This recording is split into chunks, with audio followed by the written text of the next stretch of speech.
Tabitha Field, Director of Parks and Natural Resources for Polk County Government. Welcome to Florida Uncut. How you doing? Thank you. All right.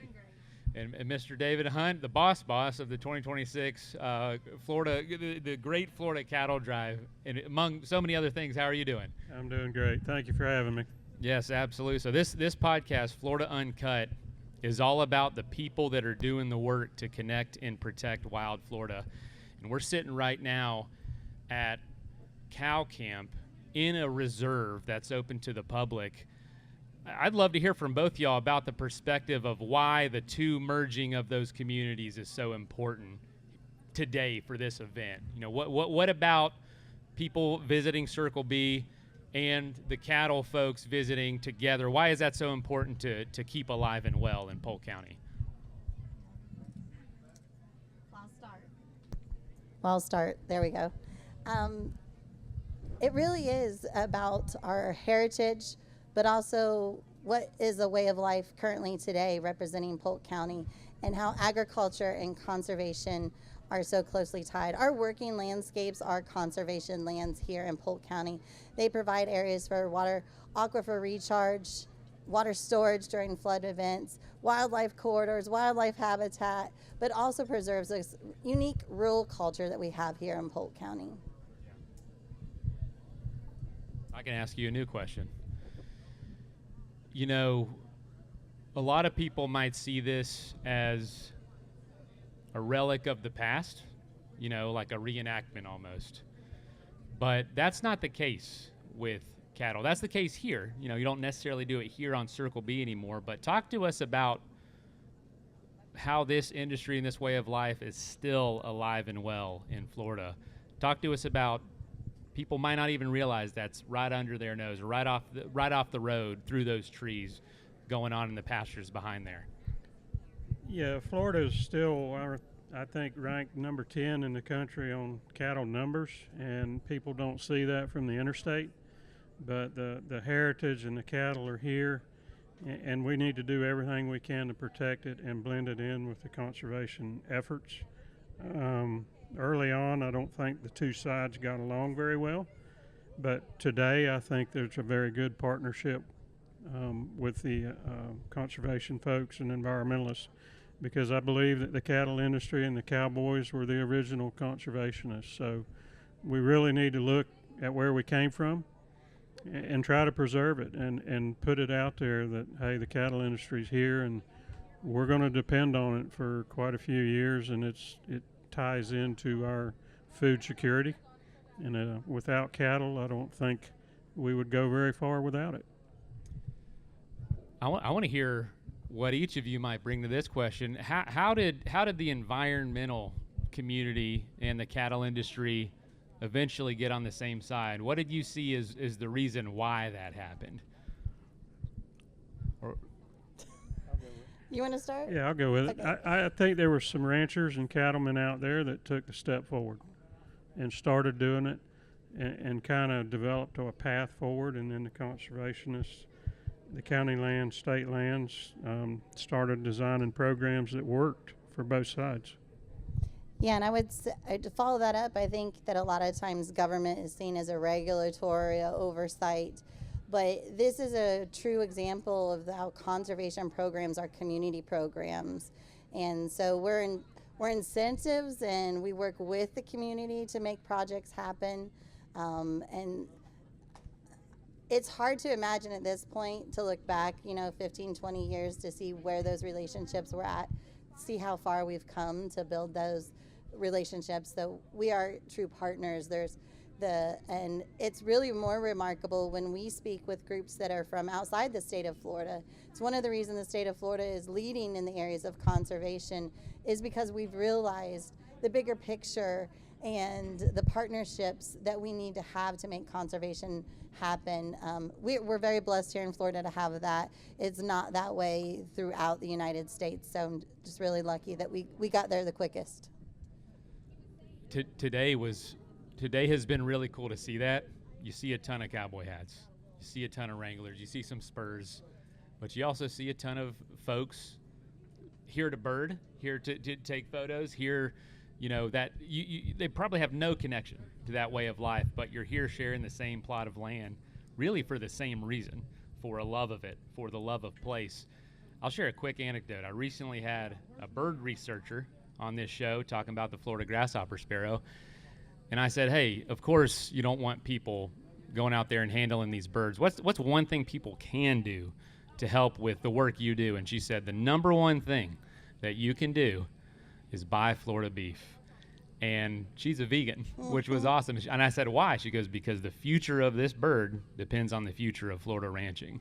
And so the connection is inseparable at this point. And I think, just to follow up on that, I think that's where it really ties the heritage into where we're currently at, is that one of the reasons the partnerships have become so strong is that if you look at state parks and conservation lands, what were those sites before they became state parks and conservation lands? I would guarantee that over 90%, if not more, were working landscapes, cattle ranching communities. And I think another part was the bridge the gap was the academic side of biologists like myself who go through rigorous training, realize that the agricultural community has been taking care and stewardshiping these lands for hundreds of years, and they know what they're doing. And so learning from them so we can better manage these landscapes is, just all the way around, really appreciating everybody's strengths to make it a better product at the end. Wow. David, this landscape has changed tremendously over the last 150, 200 years. But you being the boss of the Great Florida Cattle Drive, tell us a little bit about the challenges you're facing in today's world trying to conduct an operation that big. Can you tell us a little bit about the drive? I know it happens on a regular basis. We've recently celebrated 500 years of cows being in Florida. Talk to us about that experience. Our original intent in 1995 was to raise awareness of the cracker cattle, and we're losing a heritage herd of cattle. And we drove 1,000 head of cattle in the Silver Spurs Arena in Kissimmee then. And then we decided to do it every 10 years, kind of just to commemorate that and several milestones within the state. But for my last cattle drive, the hardest part for me was trying to find contiguous landowners that we could cross 500 head of cattle and 350 head of people. Because those ranches have sold and changed ownership, so that means you've changed your heritage. And folks that don't know where we came from, they might not really want to help you as much, but that was the hardest part, and it's just going to be harder and harder as these ranches sell off. And once we lose our ranches and turn them upside down and put concrete on them, there's no going back. You're not going to find the grasshopper sparrows. You're not going to find the dung beetle that's out there, doing his thing. And it's just the little things that you don't see every day that we're really going to miss. And that's my purpose, is to bring awareness to, hey, we're here, we're the cattle industry, we're strong, and this is what we need to keep doing. Yeah. And Tabitha, I know you work a lot, with landowners in the county who want to preserve their land in some mechanism. They're reaching out to you, asking questions, saying, what can I do? What do you often find the reason they're reaching out in the first place, especially these folks that have been here for multiple generations? Is there a theme you see, or is there an overarching kind of reason that you see pop up time and time again? Well, I think that, like David said, you're seeing more and more of a split of what those landowners represent. And so there's nothing more than sitting across the table from a family whose family and grandparents and great-grandparents have worked this landscape, and they don't have anyone to continue that legacy and move it on. And they're asking for help in ways to see it protected because of all the blood, sweat, and tears and the energy they put into that landscape. And we're working to try to match them up to help those landowners see their vision through to the end. And so there's opportunities out there. It takes community support. And so we're working very hard to protect the corridors and these connected landscapes to preserve both the conservation and agricultural community. Yeah. You know, David, it's Texas gets all the love when it comes to cowboy culture. Florida predates that by quite a bit. Why do you think it's been harder to get that kind of cemented into the overarching story of Florida? It still feels underground in a lot of ways, despite the progress that's been made. Why do you think that's been just harder, even though this happened earlier? This happened much earlier. A lot of those themes came from what was built here. Yeah, I think it ties back to television shows back in the 40s and 50s that, represent big Texas. Everything's bigger in Texas. But Florida was here in 1521, and they left the Spanish breeds here, and then the Indians took it over, and then we came in and started managing cattle. So I think it's perception, and that's what we try to do with the cattle drive is say, hey, we're here. We're still thriving, and that's what we need to keep doing. Yeah. And Tabitha, how did... yes, sir. May I add something? Sure. Yeah, go for it. And introduce yourself, please. I'm Fred. Hey, what David didn't tell you is there were cattle in Florida 400 years before they got to Texas. And the Texans learned from the Mexicans, and the Mexicans didn't tell them everything. Yeah. That's why they're not as good at cowboys in Texas as they are in Florida. Okay. All right. I just to wrap up, that was Mr. Fred Walters. He was in charge of the cattle drive today. The Waters family, Ned Waters, was actually in charge of the cow camp exhibit that we're sitting in front of today as well. That's awesome. It's you mentioned television being a huge part of that. There is a really interesting development in film that's coming out, that's in progress right now. The legendary book, A Land Remembered, is being finally, after 40 years, turned into something to watch visually. It's going to be a TV series. How do we maximize on the excitement around that, what it's going to show on screen, and really show that side of Florida that people don't even realize is still out there? Because they're filming it all in Florida. That could be huge for this. Yeah, so by accident, I'm kind of tied into the Land Remembered folks. And when we started the cattle drive, I reached out to Bridget Stice, our extension service lady, and told her some ideas I had that we wanted to tie in A Land Remembered to this cattle drive, and she took it and ran with it and put it into the fourth grade classrooms with a live stream. If I remember right, we had 12,000 students signed up, but bringing it into the classroom and showing the young kids, what we do and how we did it 250 years ago, we're still doing it the same way, same tools, branding irons, horses, cattle, ropes, and whips, and podcasts, don't forget. And podcasts, exactly. And so when that started happening, the Land Remembered folks reached out to me and said, hey, we heard you're doing this. And so I said, yeah, come on, let's look. And so we partnered up, and they did a video of us, which you can see in the Polk County Historical Museum now. And they turned around and used me to source the cattle for the movie. And so they are doing everything original here in Florida. Most of the cow crew that you saw today is part of the cow crew that's going to be in the movie. You may not see them the whole time, but just a little secret right there. But a lot of the Polk County folks did a lot of hard work for that movie, and they finished up with seasons 1 and 2, and we should see that maybe in 27. And they will start filming again in November and December of this year. So looking forward to it. We told them you really need to make this original, and don't bring in the Texas Cowboys. We can do it. There's plenty here. I heard an anecdote that to film some of those scenes, and this was Todd Wiseman Jr., the director, I don't know if it was true or just hyperbole, but he said, we're going to have to round up basically every cracker cow in existence to shoot some of these scenes. And so do you know anything about that? Was that true? We did reach far and wide. We used quite a few of them that were on the cattle drive, and then we reached out and got some other ones brought in and made it look good, and I think you're going to enjoy the movie. So Tabitha, it's no secret Polk County's been growing like crazy, and there's so many people that just don't know this side of the state. Maybe they come here they moved inland from the coast or from somewhere else, or just, the population has grown.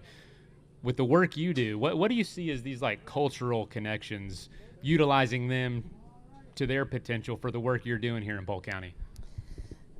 Yeah, I mean, it's blending, it's connecting, bridging those communities of the amazing Lakeland community, Winter Haven communities that have really exploded. Circle B is a great bridge for that. We always call this as the introduction site because it has indoor plumbing available for people to then go hiking. So then they can get brave and go further into Polk County and really see Polk County. But we're really blessed with some amazing landscapes and areas here in Polk County. We have the Green Swamp, the Peace River corridor leading all the way down to the Gulf of Mexico. We have the Central Florida ridges, the Lake Wells Ridge, plants and animals that occur here, nowhere else in the world. And then we also have the headwaters of the Everglades and the Kissimmee River Valley. So our goal at a place like Circle B is to really connect people that, hey, within a 30-minute, 45-minute drive, you can go see some of the most beautiful landscapes that we have here in Florida. Wow. David, you were talking about on the cattle drive, finding contiguous land was a challenge, or willing landowners. And people might not realize it, and if you're here today, this is great to know, but if you're listening too, it's great to know. Circle B is basically in the middle of this thing called the Florida Wildlife Corridor that is a actual connected landscape right now, as we're talking today, from the Everglades all the way up to Georgia and Alabama. 18 million acres, 10 million of it's protected, 8 million of it is still unprotected, but it's there, and the wildlife's using it. It's where water's flowing, and a ton of those places are where we come to enjoy. But about 80% of what's left to protect is some form of working lands. So the story of cattle, agriculture, silviculture, trees is going to be so important to the second half of this story that it's really neat to just reflect on. This isn't just some reenactment. Like I said, this is really the future of a connected Florida. Tabitha, how do you balance, protecting land that becomes, easements where people don't necessarily have access to, but also places like this where people can come and enjoy, can come and interact with the land itself? Yeah, and I think both are extremely important. We're fortunate in Polk County that the first 20 years of a conservation acquisition program focused heavily on full fee acquisitions that we could open to the public and provide public recreation on. The current acquisition program is really focused on connecting those corridors for sustainability long term, and we need working landscapes to stay here. We need the working landscapes to help make those connections, and so how do we balance it? I get asked this all the time, like how much do you put in conservation easements? How much do you go to full fee acquisition? The reality is whatever the landowners want and the partners that we can match up to them, those are the deals that we're working on, because every piece of the corridor has a story to tell. Whether it's an easement or a full fee, it's an important piece. And so our goal with the speed of growth and development is to make as many of those puzzle connections and acquisitions as we possibly can. And it doesn't matter how big or small your parcel is. That's right. These folks are really good to work with. And so just a matter of tying it all together. Yeah, and Mason, you know this, in Polk County in particular, we have 5 gap areas that have been identified. And some of those key parcels to make sure that corridor remains connected all the way, as you were saying, from the south end of Florida all the way to Georgia, are 5-acre parcels and a couple 2- and 3-acre parcels that become very important in that landscape. So that's what we're working on right now, but we need the community support for that. Yeah. Warren, stop. That's my son. Listen to your mama.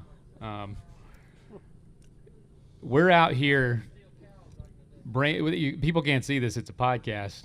We're branding a table with Brandon irons. There's a fire going. Tons of cowboy hats. David, what has changed in ranching since you started, and what has remained the same? 2 things. One is genetics. They've improved the cattle herds to the point where We've got some really good beef going to the table. And the other would be technology and how you market that beef. I think if you can't stay up with technology, I think you'll fall behind. But getting the beef to the market is still the same. My friend Jim Strickland, also a rancher here in Florida, he's managing his herds on an iPad now. What do you think about that? I think it's still going to take a cowboy and a horse and a dog. It's still got those going on. Tabitha, I know technology is hugely instrumental in the work you're doing. What has changed about the way that you do your work over the years? You've been here in Polk County for a while doing this. Is it still relationships more than anything? Is it still building trust? What have you seen change, and what has been the same? Yeah, so right before when I came on, we were using paper maps. So some of our old properties are paper maps like ripped out of a Rand McNally and highlighted the property boundaries. And today technology has us doing on the site, view it on your phone, maps with all sorts of plethora of information. So having access to the information in those. But when it comes down to making a decision on what's the future of a land or landscape, that nothing changes that from the past. That happens with conversations between people, building a level of trust and understanding of what direction everybody wants to go in. We love to meet on site. David knows this. We meet in the barn, we meet in the back of the truck, in the field, wherever you want to meet. That's where we want to come to have those conversations to start to develop a relationship of how we can put that land into conservation and what that looks like for those landowners. I'm going to ask a couple more questions, and I want to open up. If anybody has a question they want to ask, just raise your hand and I'll call on you. You can just yell it out and I'll repeat it into the mic so that we can hear it. But I want to ask y'all, give us a story. Tabitha, I know you've visited a lot of properties throughout Polk County, and you go and see what you're looking at before you move forward with the program. I want to hear a story of something interesting you've encountered out there. And then David, I want to hear something that people might not expect that's happened to you while working cows. So Tabitha first. Well, this is fun getting to sit by David with this question because I have been blessed to see a lot of different properties in Polk County. Scrub habitats, listed species, lots of remarkable things. That actually, on a site visit to the gentleman sitting next to me, Mr. David Hunt, I saw something that I didn't think I would see left in Polk County. A natural stream bed with a lime rock outcroppings that had not been manipulated from the past, where little streams are coming down and little waterfalls are happening. Just an amazing sight to see. I think the water connections that we see, whether it's that property or another site, we actually saw a bubbling seepage stream starting. So out of the edge of the Lake Wells Ridge, there was a sandy area, and literally water was bubbling up from that seepage coming off the ridge, forming a stream headed out into Lake Rosalie. And so really getting to see some of these really pristine pieces that the families have protected for generations in their natural state is really remarkable, and I get really excited about those. That is so cool. Yeah, that stream that you're talking about used to be a swimming hole for the last 60 years there. The locals used to just pull off the road and go swim there. Haven't seen anybody in there yet, but it's still there. Probably the last thing that happened to me that was kind of sort of funny was one of my fellow day workers. We had roped a bull, and they had taken the rope and tied it to a front end loader, and I heeled it, and the guy operating the front end loader pulled all my stuff off my horse. Oh. And we were on the ground, and he's here. There he is. He raised his hand. Yeah. Mr. West. That's awesome. And I'll just close with this. With the cattle drive, you got people from all over the country that come on this thing because it's a bucket list to be on a cattle drive. These guys here, they do it every day, and they take it for granted. But they do a heck of a job, and, sometimes the cattle drive is looked as like a dude ranch. But at the end of the day and the end of the week, I had people coming up to me in tears because they overcame fears and things that they were forced to have to overcome. They had to depend on themselves because we had no water, no electricity, and if you can't handle it, then it's a long way to your car. So, so that's gratifying on my end that we can help people do a bucket list and make things possible that they couldn't have ever seen or done.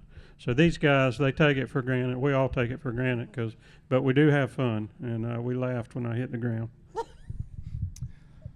Let me ask you all this. We'll close, but I do want to pause. Anybody have a question? Probably got time for one. If not, I want to close with this. I want to thank y'all. What's that? Suzanne was raising her hand. Oh, Suzanne? Yes. Okay, over here. Yes.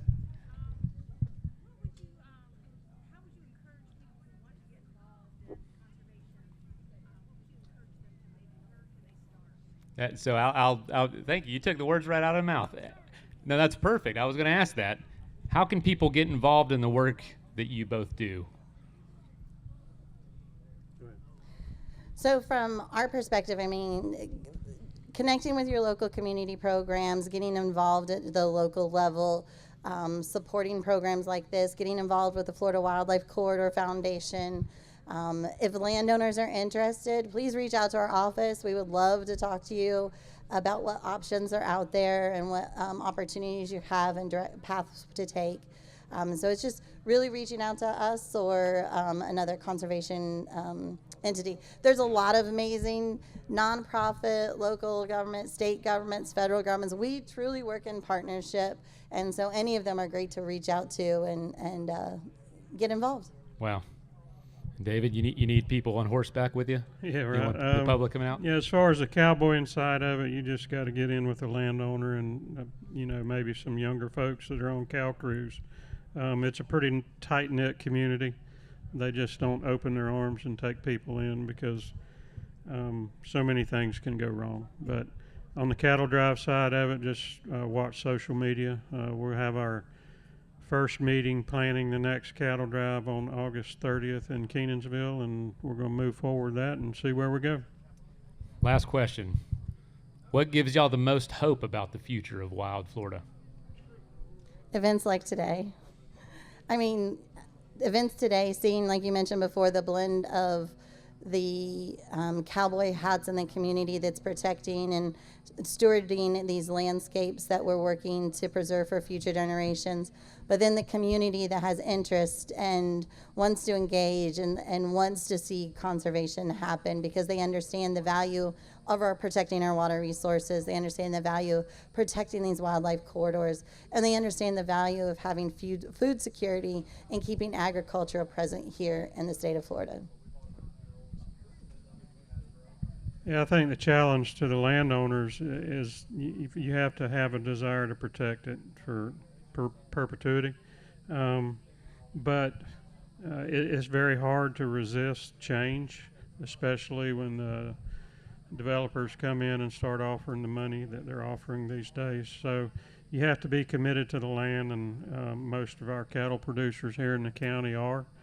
But as these interstates and bypasses and cities and communities grow, there's almost no way to stop it. So we can try to protect what we can and keep moving forward. Yes, sir. A lot of it is. So thank y'all both for being on. Thanks for coming. We'll let y'all know when this is out. Thank you. Thank you, Eric.